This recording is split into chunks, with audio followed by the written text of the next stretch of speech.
কোন জায়গা থেকে শুরু হলো, কি আচ্ছা, কারণে আপনার আসছে তারা? দোকানে যে ভাঙচুর হয়েছে বিষয়টা কি? কারা আপনার দোকানে ভাঙচুর করেছে একটু আমাদের বিস্তারিত বলবেন?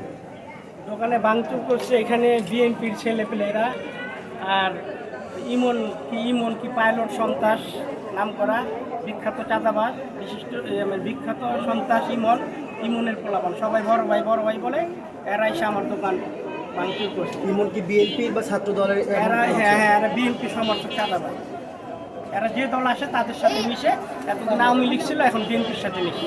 আচ্ছা, মূলত আপনার সাথে কি সমস্যা হয়েছে, কি কারণে? আমার সাথে সমস্যা, আমার দোকানের কাছে ওরা হোন্ডা রাখছে দুইটা। তো এখন লোকজন যাতায়াত করতে পারে না, তখন আমরা বলছি যে এখানে একটু সরাই রাখেন। এই এক কথা দুই কথায় আমাদের সাথে রাত ব্যবহার, যে তোদের বাবার জায়গা, তোদের কত বড় ক্ষমতা, রাস্তার গাড়িটা চড়িতে পারছে। এক কথা দুইটা আর একটু হাতাহাতি হয়েছে, আমাদেরকে মারছে, তারপরে আমরা কিছু বলি নাই। ওর 1 ঘন্টা পরে আরো 200-300 লোক আইসা অস্ত্র নিয়ে আইসা আমার বলতেছে চল ক্লাবে চল।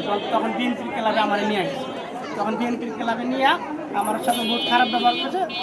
বলার পরে আমারে বলছে যে বেশি বাইরে গেছো গা, হ্যাঁ জামাত ইসলাম করো, হ্যাঁ রাজাকারের বাচ্চারা, জামাত ইসলাম তখন এই দেশে রাখুন না, একের কল্লা কাইটা তখন টুকরা করে খাল পারে ফালাবো।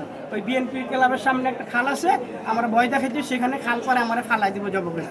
চিনস তুই বেটা একটা সামান্য পুঁটি মাছ বেটা, আর আমরা বড় বড় মানুষের মাইরা ফেলাই, কিছু হয় না, তোর কত বড় সাহস, ওখানে তুই ওই আমগরে দোকান খুলবি না, আমগরে তোর ছেলেরে লগে নিয়ে আসবি, নিয়ে আইসা তারপরে আমগুলো দেখা করবি, তারপর দোকান খুলবি।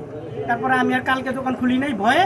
পরে আজকে জুমাবার বিএনপি আমার এক ভাই আছে যুবদল করে, সে বললো যে সমস্যা নাই, আপনি দোকান খুলেন, আপনি ছেলেরাই নেন না। পরে আমি ওই সাহস করে যাক দোকানটা খুলছি। আর ওই বিএনপির আরও কিছু আমগো ভাই বেড়াদারা আছে, এরাই বলছে যে খুলেন, সমস্যা নেই।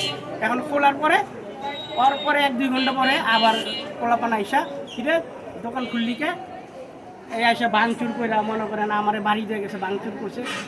ক্যাশের টাকা ছিল 60,000 টাকা নিয়ে গেছে, আমার কম্পিউটার ভাঙিয়ে গেছে, আর 20-30 গালি গালা কইরা ভাঙ্গা চাপ করে, মনে করেন একটা যাওয়ার সময় বাড়ি দিয়ে আমার হাতটা ভাঙ্গা, তারপরে পিস্তল বাই করছে। আপনার হাত ভেঙে ফেলছে?